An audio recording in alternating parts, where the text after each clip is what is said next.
Le titre est « Active les armes spirituelles de sa justice ». C'est important de comprendre qu'il nous faut apprendre à les activer. On a vu ensemble que la justice de Dieu est une arme. Et bien sûr, je parle de justice spirituelle. La justice de Dieu est une arme. La Bible dit dans 2 Corinthiens 6, 7, « Par la parole de vérité, par la puissance de Dieu, par les armes offensives et défensives de la justice. » Et on voit ici l'apôtre Paul qui explique que la justice de Dieu est une arme offensive et défensive. Et la parole de Dieu, Jésus nous dit dans Matthieu 6, 33, que vous connaissez pour la plupart d'entre vous maintenant bien, cherchez premièrement le royaume et ça, et toutes les autres choses seront données par-dessus. Ça parle de la justice spirituelle. Mais il est bon de rappeler que lorsque je parle de justice, mon frère, ma sœur, ne pense surtout pas à vengeance. Pense surtout à rétribution. C'est important de comprendre ça. Parce que lorsqu'on pense justice, on pense souvent, nous, à vengeance. Dieu veut qu'on pense surtout rétribution.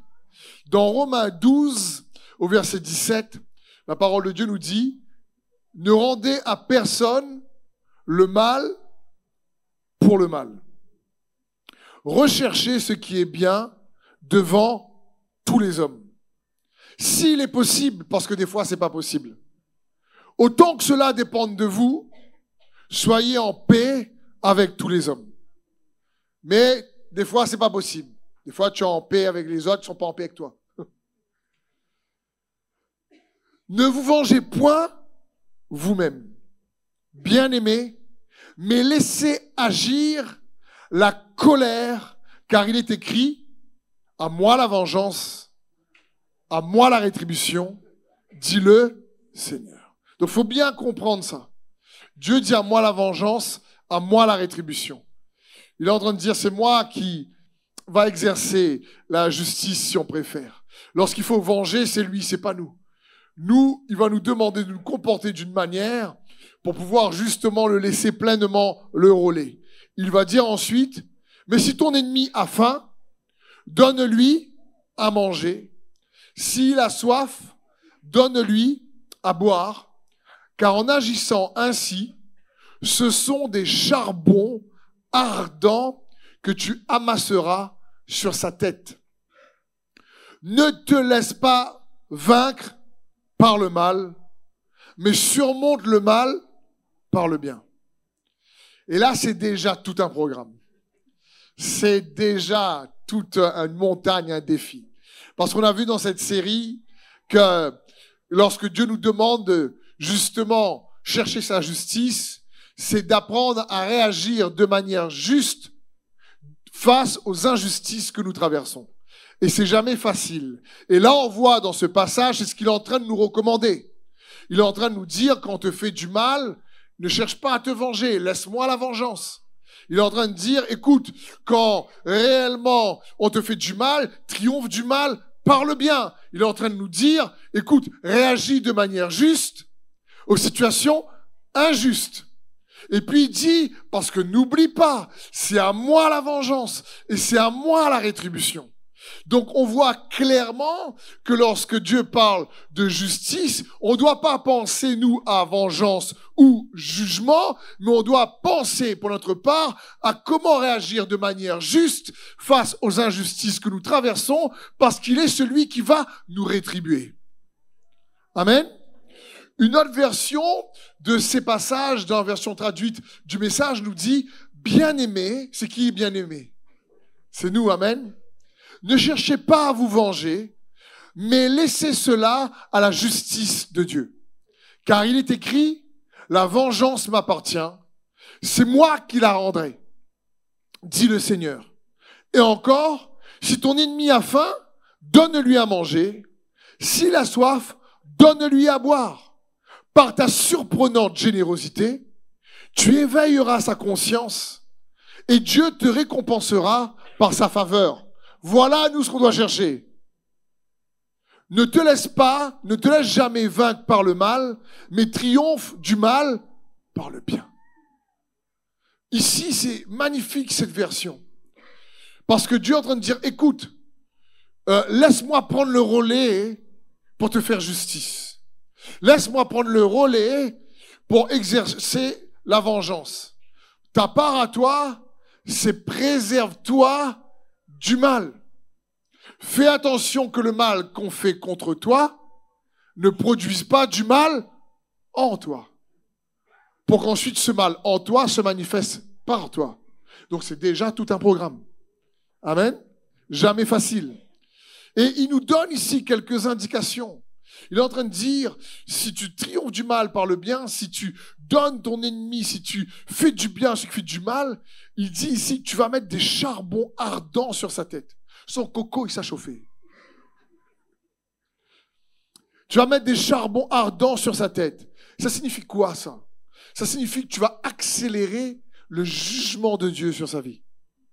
Et Dieu, il est en train de dire, et à toi, tu vas accélérer la rétribution. Il te récompensera par sa faveur. Tu vas accélérer la rétribution sur ta vie. C'est comme si Dieu dit, écoute, si tu fais ça, tu me passes le relais plus rapidement. Et si l'ennemi ne se repent pas, il va quelque part augmenter le feu de sa sentence. C'est-à-dire sur sa tête, il y a un embrasement, il y aura quelque chose vraiment, parce que Dieu va lui laisser une période pour se repentir, hein, parce que c'est un Dieu de grâce, c'est ce qu'il fait pour tout le monde. Mais si à un moment donné, il n'y a pas de repentance, et à un moment donné, vous savez, Dieu est patient, mais Dieu a un point de rupture aussi. Hein. Dieu est très, très, très, très, très patient, plus que nous tous. Mais à un moment donné, là, il dit stop, effectivement. Et c'est important pour nous de comprendre ça. Donc, en lisant ces versets, on voit ici des conseils que Dieu nous donne, pas faciles à pratiquer pour chacun d'entre nous, surtout lorsqu'on traverse des injustices très injustes, et que là, tu te dis, ah, pourquoi, Seigneur? Et comme j'ai déjà dit, tu as envie de prier en disant, Seigneur, est-ce que je peux le taper d'abord? Et donc, c'est jamais facile. On va voir donc ensemble 5 points qui vont nous aider à activer les armes spirituelles de sa justice. Comment faire pour activer les armes spirituelles de la justice de Dieu de manière plus pertinente? Le premier point, c'est vérifie que tu marches selon l'amour. Toujours. C'est la loi royale qu'on a vue dans cette série. Vérifie que tu marches selon l'amour. Toujours. Romains 14, 15 nous dit ceci.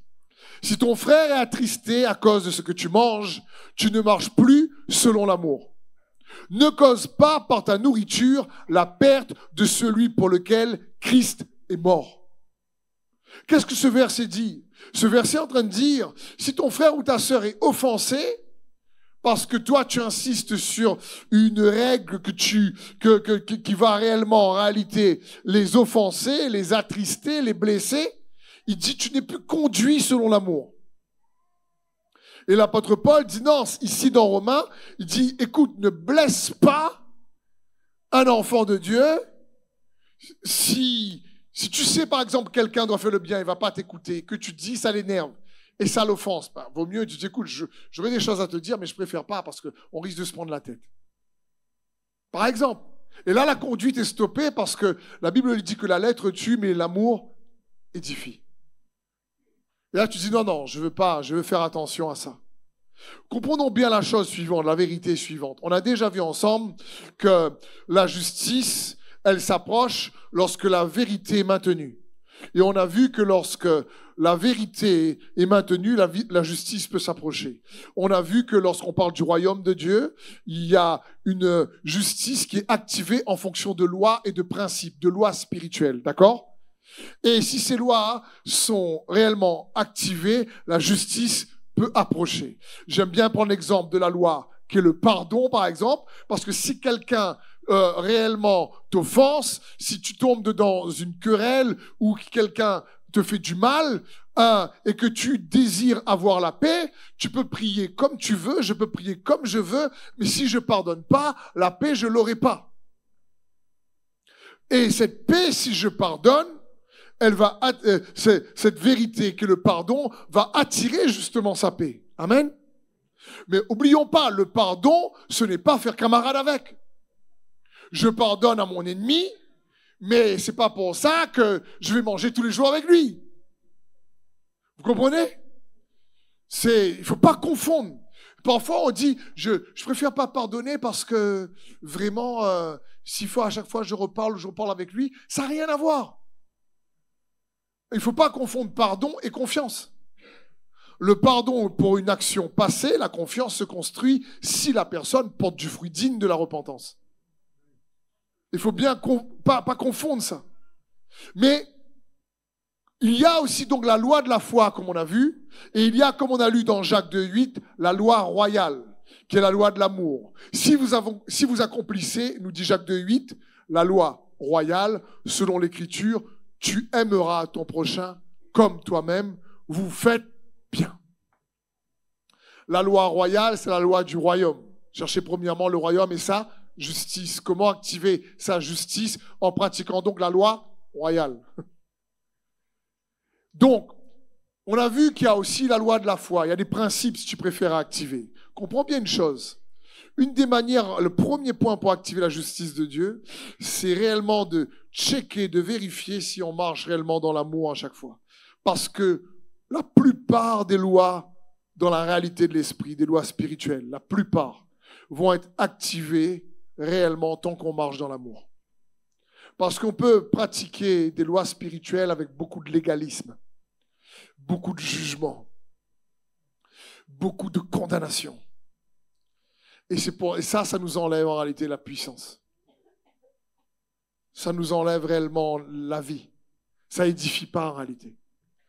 Donc c'est important de vérifier. Même la foi, nous dit la parole de Dieu, doit être agissante par l'amour. Parce que la Bible dit, si j'ai la foi pour déplacer les montagnes et que je n'ai pas l'amour, cela me sert à... Franchement, tu te dis, déplacer une montagne, c'est bien. Une montagne représente une épreuve énorme que tu ne peux pas faire par toi-même. Tu as besoin de la puissance de la foi pour le faire. Donc même si tu déplaces une épreuve par la puissance de la foi, la Bible dit, si tu n'as pas l'amour, eh ben, ça ne te sert à rien. C'est bizarre quand même. Et moi je dis, si, ben, ça peut servir à quelque chose quand même. Mange droite, après mange plat. Non, Dieu dit non, ça ne sert à rien parce que ça ne nous édifie pas. Ça ne nous transforme pas. L'apôtre Paul va dire, ce qui compte, ce n'est pas d'être circoncis ou incirconcis dans les Écritures. Il va dire, ce qui compte, c'est la foi agissante par l'amour. Il va dire que tu sois chrétien, ce qui compte, ce n'est pas d'être un chrétien destiné, ce n'est pas d'être un chrétien de telle église ou de telle autre église. Ce qui compte, c'est la foi agissante par l'amour. Ce n'est pas l'église dans laquelle tu es qui compte. C'est la foi agissante par l'amour qui compte. Amen. Dieu est amour. Donc, il faut qu'on comprenne qu'on a été créé à l'image de Dieu et on a été recréé à l'image de Dieu. Et ce que Dieu désire, c'est que cette image-là soit de plus en plus façonnée en nous et au travers de nous. Le défi qu'on a, c'est qu'on croit parfois que l'amour est faible. Comme parfois on croit que pardonner, c'est un acte de faiblesse.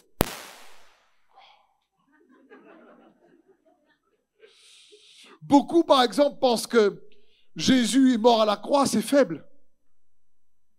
Donc ils pensent que, ouais, mais si c'est lui, Dieu qui se fait homme, qui meurt à la croix, il fait rien, franchement, regarde Son Goku. Je veux dire, bref.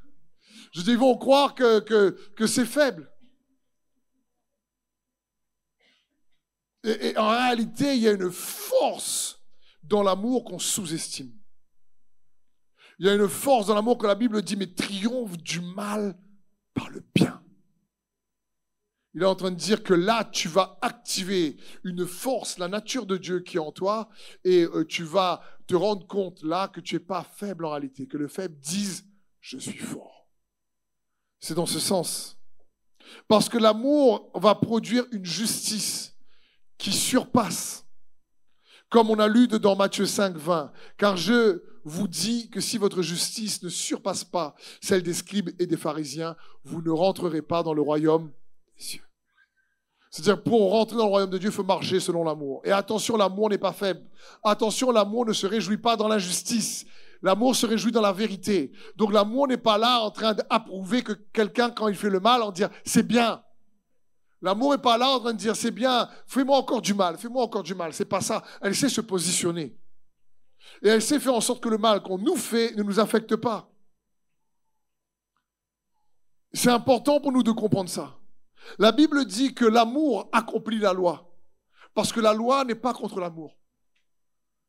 Mais que la loi nous est donnée dans les Écritures pour surtout ceux qui font le mal.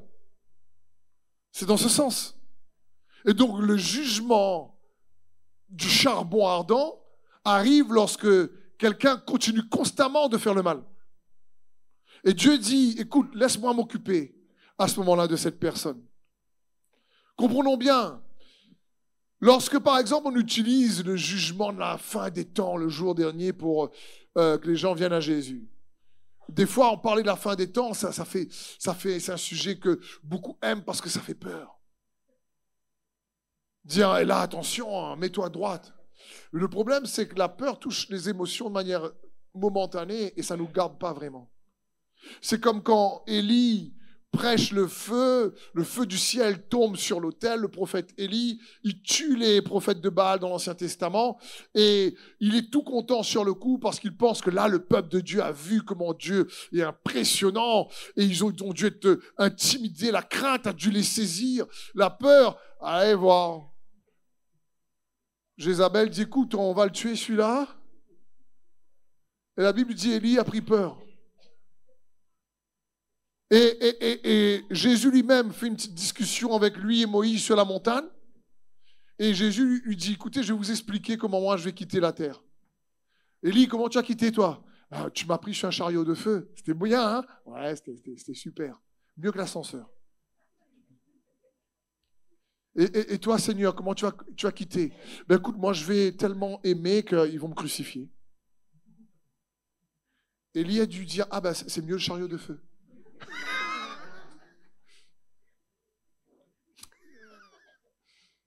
Elle dit, Seigneur, je ne comprends pas tout, mais tu es Seigneur. La Bible dit qu'ils étaient en train de discuter avec Moïse et Élie de la manière dont il allait quitter la terre. Donc Jésus est en train de dire, vous savez qu'est-ce que je vais faire? J'ai abattre la mort par l'amour, par mon sacrifice d'amour. Et c'est dans ce sens qu'il nous accorde le pardon, qui nous rend justes. Et donc, l'amour est en réalité puissant. L'amour triomphe de la mort. Je veux dire, et c'est ce que la parole nous encourage. Il faut qu'on vérifie si on est en train de marcher dans l'amour parfois ou parce qu'on pense avoir raison. Eh ben, je prends un exemple simple. Imaginons des parents. Tu aimes le Seigneur, tu veux que tes enfants grandissent dans le Seigneur.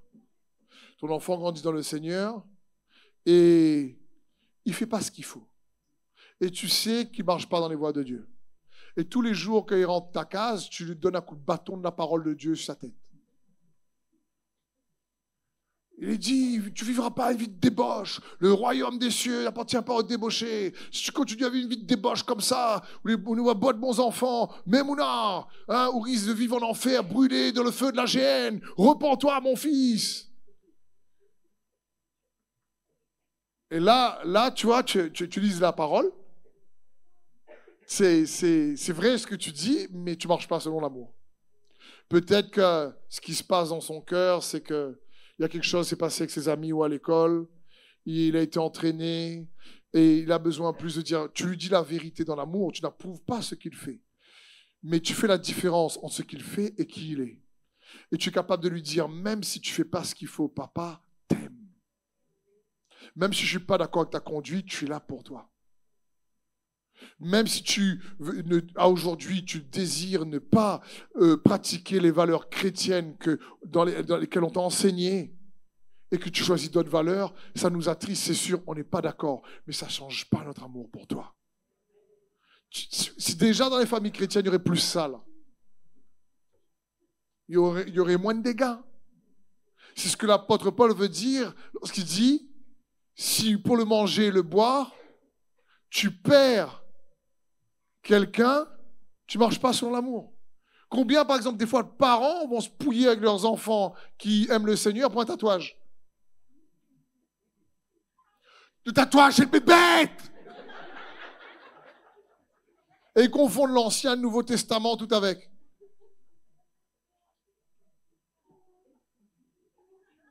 Et on ne réalise pas. Et on ne réalise pas que comment... Tu crois que le Seigneur Jésus va lui dire ça? Tu crois que le Seigneur Jésus va le condamner, le juger comme ça? Oublie.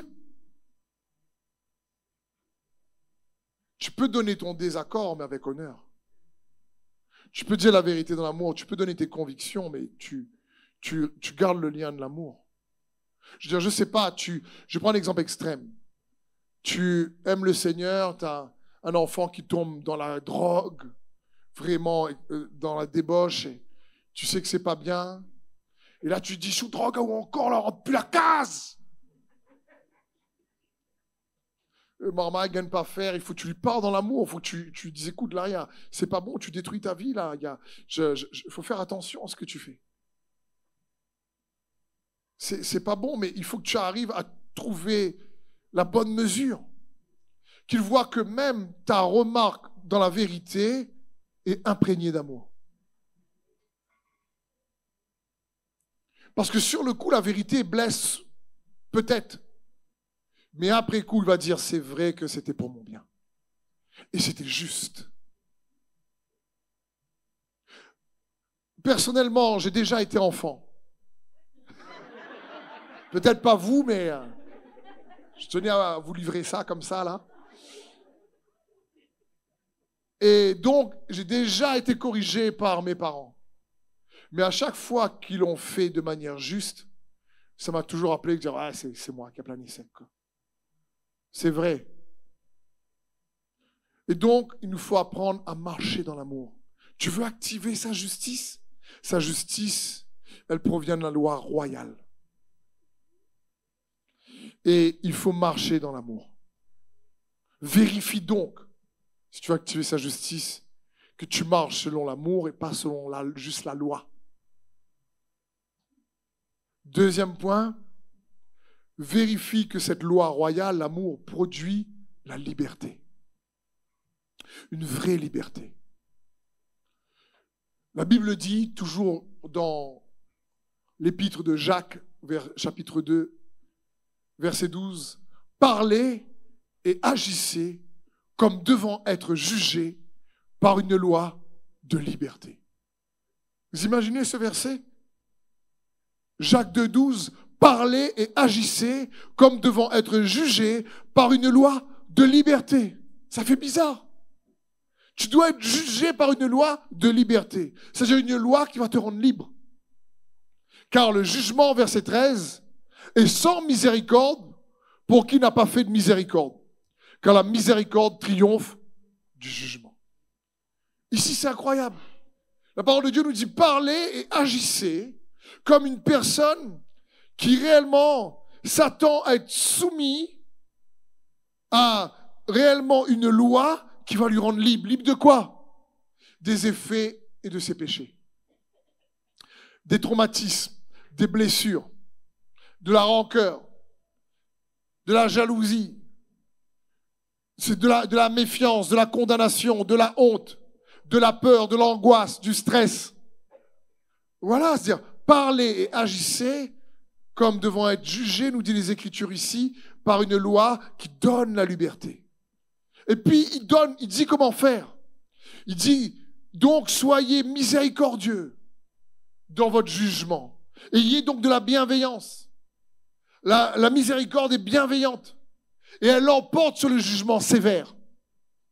Il est en train de dire, écoute, on n'oublie pas, ne te trompe pas d'ennemi. Quand une personne en général te fait du mal, tu n'as pas à lutter contre la chair et le sang.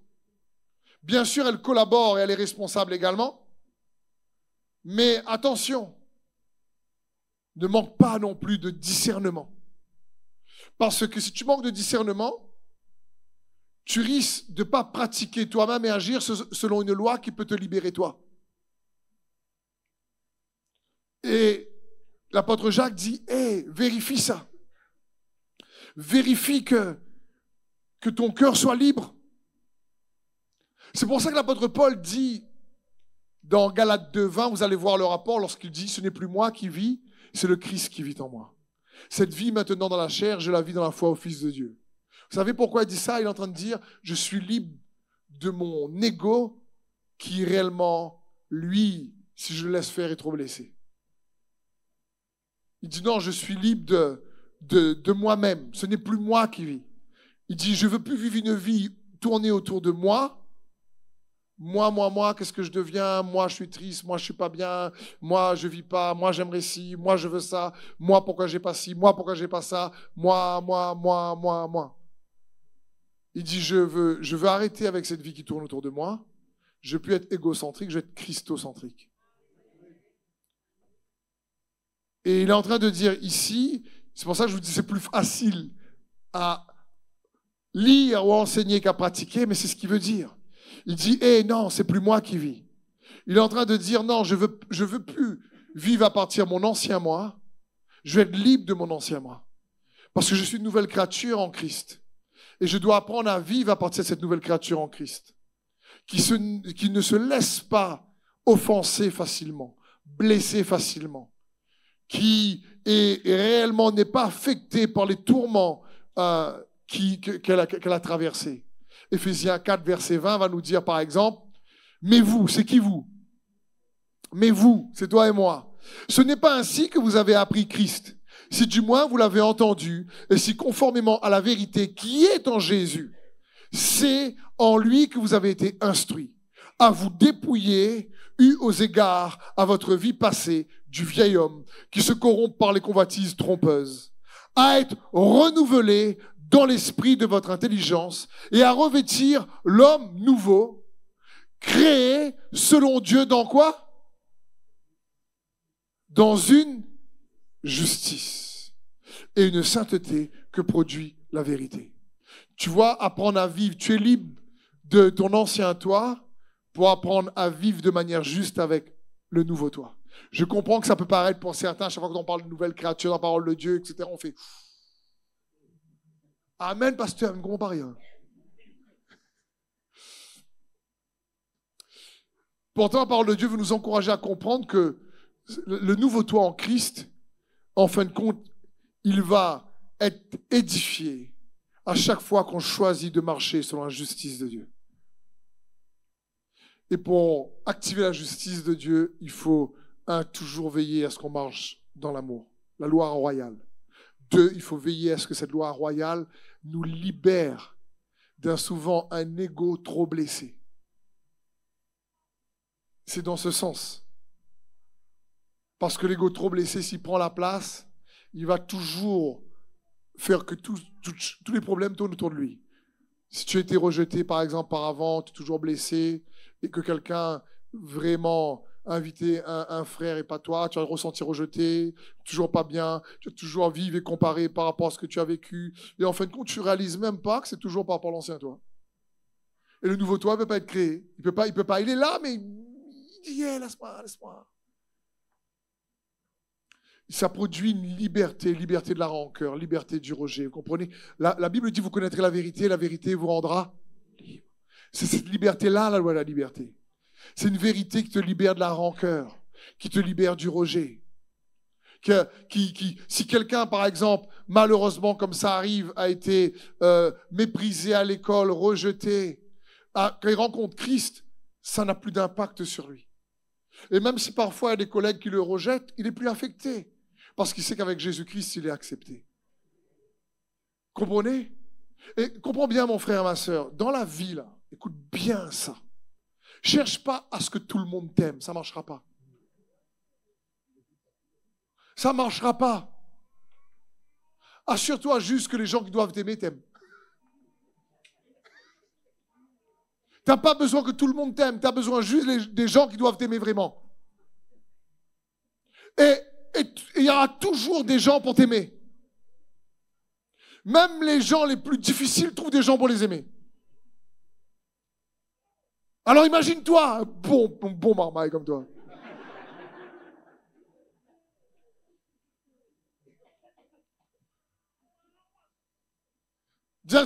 Même quelqu'un de difficile, parfois trouve une femme sympa pour l'aimer.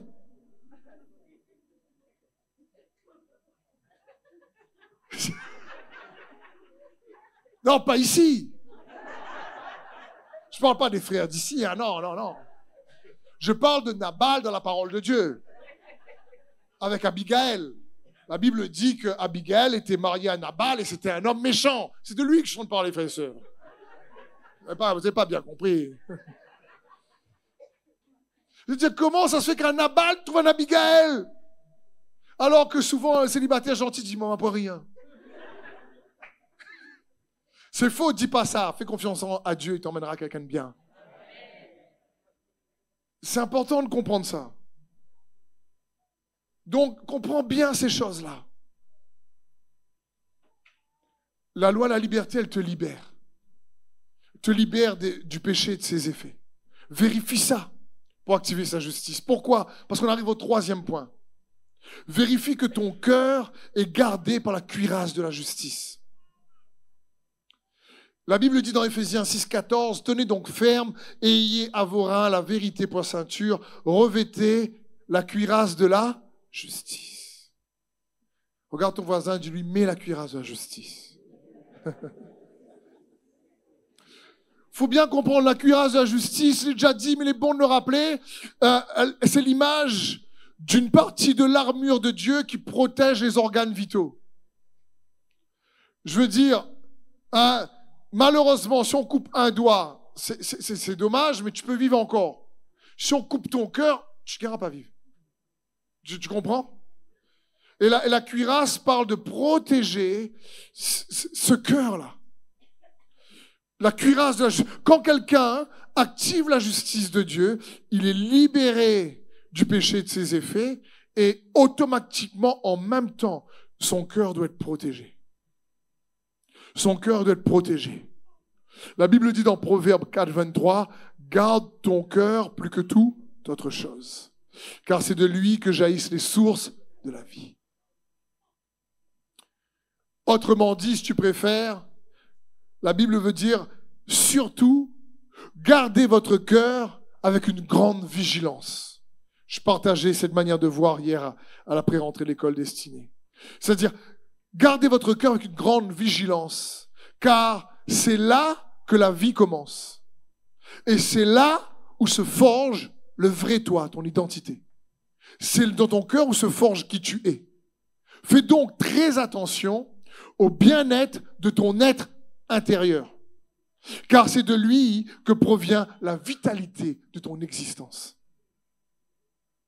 Donc, la cuirasse de la justice protège ton être intérieur.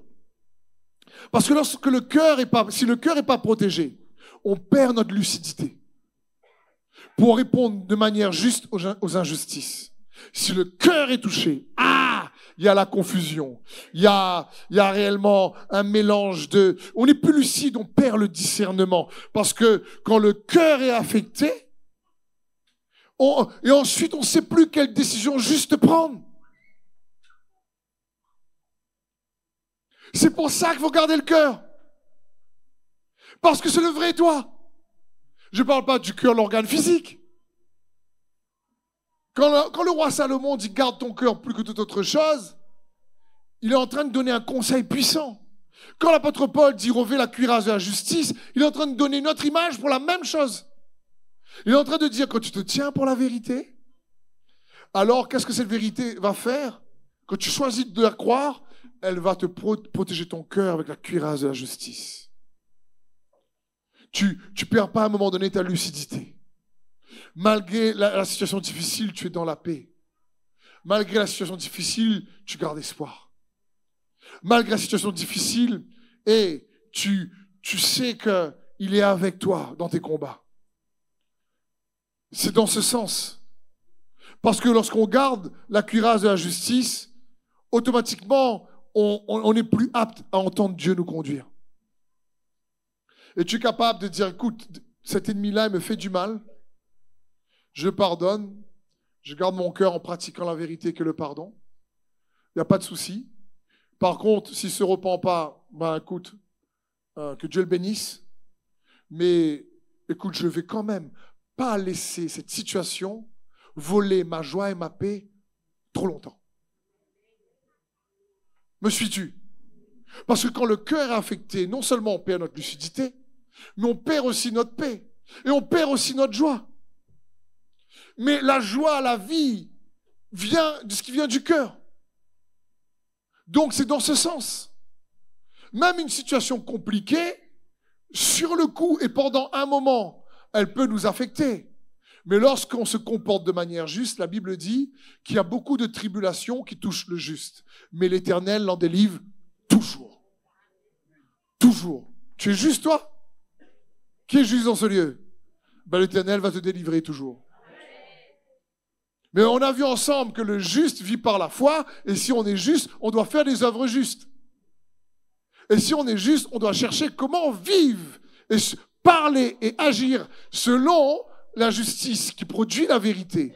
Parce qu'on apprend à marcher dans l'amour, la loi royale. On apprend à vérifier que cette loi nous libère de l'ego. Et en même temps, on apprend à vérifier que si on est libéré du moi blessé, de la rancœur, du rejet, des effets et tout ce qui est attaché avec le péché, automatiquement, ce qui se passe, c'est que le cœur sera protégé par la cuirasse de la justice. C'est dans ce sens. Vous savez, dans Jean 14, verset 30, Jésus va dire une chose incroyable. Il va dire ceci: je ne vous parlerai plus longtemps, car le dirigeant de ce monde obscur arrive. Mais il n'a aucun pouvoir sur moi, car il n'a rien à utiliser contre moi. J'aime ce passage. Jésus dit à ses disciples, Satan arrive, mais il ne peut rien me faire. Parce qu'il ne trouve rien en moi qui ait un point de contact qui va le permettre de m'influencer. Quand on regarde notre cœur, c'est qu'on élimine les points de contact que l'ennemi peut avoir en nous au travers de nous. Parce que quand il vient contre nous, il vient chercher, en réalité, les choses en nous qui lui permettent d'avoir une connexion pour que par ses mensonges, il vient réellement nous voler la paix, la joie. Parce qu'il est un voleur, nous dit Jésus dans Jean 10, 10. Et il scrute.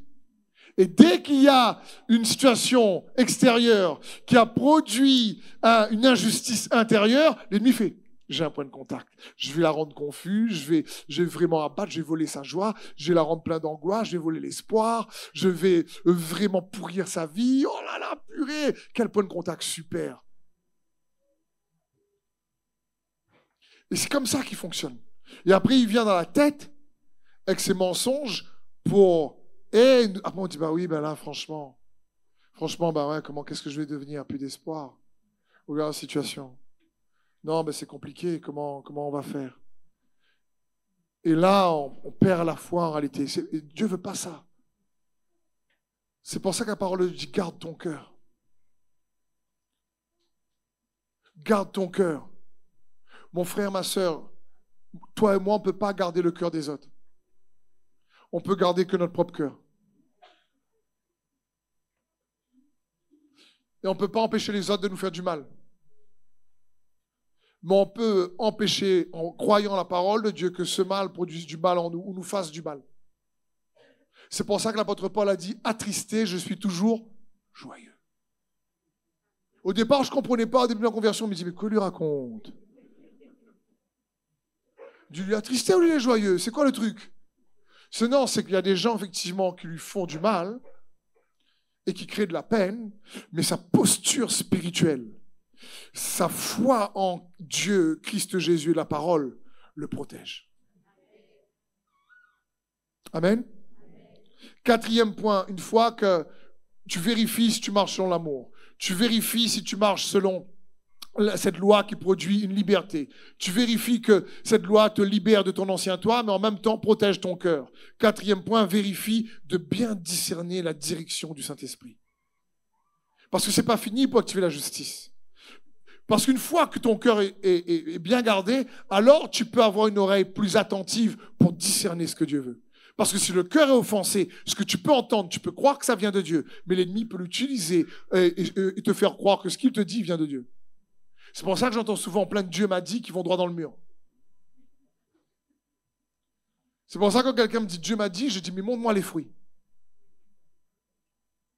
C'est dans ce sens. Et comprenons bien, le quatrième point, c'est vérifie que tu as bien discerné la direction de Dieu. Il faut pour cela apprendre à prier, pas uniquement en faisant monter nos requêtes devant Dieu. Il faut apprendre à prier en cherchant. Ce n'est pas une prière de requête, c'est une prière d'enquête. C'est comme si tu cherches des éléments, tu cherches une direction. Tu n'as pas les réponses, donc tu te consacres pour avoir réellement une direction plus solide, pour réellement être à 2000% sûr que là, ça venait de Dieu. Mais il y a déjà d'abord, tu marches selon l'amour, tu n'es pas dans la haine, la rancœur, la critique, ta bouche n'est pas en train de bombarder. Tu marches dedans un cœur qui est libre de l'offense, etc. Ton cœur est protégé, et là, tu es maintenant apte pour entendre le Saint-Esprit t'orienter. Et c'est ce que Dieu désire que nous puissions comprendre. Le roi David faisait tout le temps ça. Lorsqu'à un moment donné, on l'attaque, il ne sait pas qu'est-ce qu'il faut faire, et il se tourne vers Dieu et dit, Seigneur, est-ce que je dois les poursuivre ou pas? Et Dieu dit, oui, poursuis-les. Ok, j'y vais. Et c'est dans ce sens. Et après, tu passes à l'action par la foi. Et comprends bien, j'ai déjà dit, mais il est bon de le rappeler. Parce que des fois, on prie, mais il y a des choses que la prière n'accomplit pas. Gloire à Dieu pour la vie de prière. Tout commence par la prière. Mais tout ne s'aboutit pas ou ne s'accomplit pas par la prière. Par exemple, la prière ne va pas nous empêcher de prendre nos responsabilités pour obéir à sa vérité. Donc on ne peut pas prier pour faire une diversion ou nous excuser de pratiquer sa parole. On ne peut pas faire ça. On ne peut pas, par exemple, prier pour dire, Seigneur, change tes principes. Vraiment, tu dis qu'il faut pardonner, mais là, par contre, est-ce que je peux ne pas pardonner? Parce que tu as vu comment c'est compliqué, Seigneur. Donc tu devrais comprendre maintenant que là, je ne peux pas pardonner. Tu ne peux pas changer ton principe. La prière ne fait pas ça. La prière, par exemple, elle ne fait pas ce que toi, tu dois faire. La prière, par exemple, elle ne transforme pas notre désobéissance en excuse. Il y a des choses que la prière ne fait pas. Ça signifie qu'au bout d'un moment donné, pour activer la justice de Dieu et avoir cette rétribution, il dit « Je te récompenserai avec ma faveur ». Ça signifie que là, on doit vérifier si on marche dans l'amour. On doit vérifier que cette loi de l'amour produit la loi de la liberté dans nos cœurs. Et tellement que nos cœurs est protégés. À partir de là, on est plus lucide et plus courageux pour pouvoir avancer et pratiquer ce que le Saint-Esprit va nous montrer. Dernier point, pour activer sa justice. Vérifie comment tu peux engager ce que Dieu t'a montré avec sagesse. Parce que ce n'est pas parce que Dieu nous montre quelque chose qu'on sait comment l'appliquer. Dieu peut te donner une vision, mais si on n'a pas la sagesse pour l'appliquer, bien l'interpréter, on est mal barré. Je veux dire, on voit bien l'exemple de Joseph est flagrant dans la parole de Dieu. Dieu lui montre une supervision, donc il sait qu'il va être un homme d'autorité. Seulement, au départ, il a manqué un petit peu de sagesse pour l'appliquer. Ça a fait faire un long détour de la vie. Et donc, il faut demander à Dieu la sagesse pour l'appliquer. Parce qu'on a besoin de sa sagesse pour activer sa justice. C'est ce que le roi Salomon avait compris. 1 Roi 3, 28. Tout Israël apprit le jugement que le roi avait prononcé, et tous furent remplis d'un profond respect pour lui, car ils comprirent qu'il avait reçu la sagesse de Dieu pour rendre là. Ah, mon frère, ma sœur. Pour rendre la justice. On a besoin de la sagesse de Dieu pour rendre la justice. Dire comment en tant que parent, par exemple, rendre la justice quand tu désires que ton enfant grandisse dans les valeurs chrétiennes et tu vois que ce n'est pas le cas et que l'enfant commence à avoir 17, 18 ans, 19 ans et là tu te dis aïe, aïe, aïe, aïe. Et là tu pries, tu jeûnes, tu l'aimes, tu gardes ton cœur, tu marches dans l'amour. Le Seigneur te montre une vision que s'il ne change pas, ça peut être compliqué, etc. Et là, comment tu vas dire? Il y a 100 000 arrêts. Je ne comprends pas où là. La Bible dit que Salomon avait reçu la sagesse de Dieu pour rendre la justice. Quand Dieu apparaît au roi Salomon, Il lui dit, demande-moi ce que tu veux, je te le donne. Salomon dit, donne-moi la sagesse pour pouvoir rendre la justice. Tu veux activer la justice? Cherche la sagesse de Dieu. Jérémie 23,5 nous dit, voici venir le temps, déclare l'Éternel, où je vais donner à David un germe juste. Il régnera avec sagesse, il exercera le droit et la justice dans le pays. Donc, à un moment donné, même quand Dieu te donne une orientation, continue à prier pour dire, Seigneur, comment je peux l'appliquer? Comment je vais l'appliquer de manière sage? 5 points pour activer la sagesse de Dieu. Assure-toi de marcher dans l'amour. Assure-toi réellement que ton cœur est libre de toute offense, libre du péché et de ses effets. Assure-toi réellement que cette liberté dans ton cœur l'a bien protégée, que tu gardes ta lucidité. Heureux les cœurs purs, car ils verront Dieu. Ils verront Dieu dans leur situation. Ils verront Dieu dans leurs circonstances. Ils verront Dieu dans leurs tempêtes. Et ça va te donner le courage d'avancer. Ça va te permettre, quatrièmement, de garder une lucidité pour voir l'orientation de Dieu, où il te conduit. Et une fois où Dieu te conduit, ça va te permettre aussi de demander à Dieu d'appliquer ce qu'il t'a montré avec sagesse. Amen. Parce que c'est ce que Dieu veut. Cherchez premièrement son royaume et sa justice. Et toutes ces choses vous seront données. Amen. Est-ce qu'on peut acclamer le Seigneur, frères et sœurs? Merci d'avoir suivi ce message. J'espère que ce message a fortifié votre foi. Merci également pour tous ceux et celles qui nous soutiennent au travers de votre générosité. Vous avez en bas de votre écran un QR code qui vous conduira vers une page qui s'intitule jeveubénir.com. Merci de nous aider à propager sa parole. D'ailleurs, si ce message a fortifié votre foi et que vous connaissez quelqu'un de votre entourage qui aurait besoin de l'entendre, n'hésitez pas à lui partager ce message. Aussi, je vous encourage, si vous le souhaitez, à vous abonner à notre chaîne YouTube. Nous avons des messages nouveaux chaque semaine. Nous sommes aussi présents sur d'autres médias dont vous aurez donc les liens dans la description ci-dessous. En tout cas, merci de nous avoir suivis. Soyez bénis.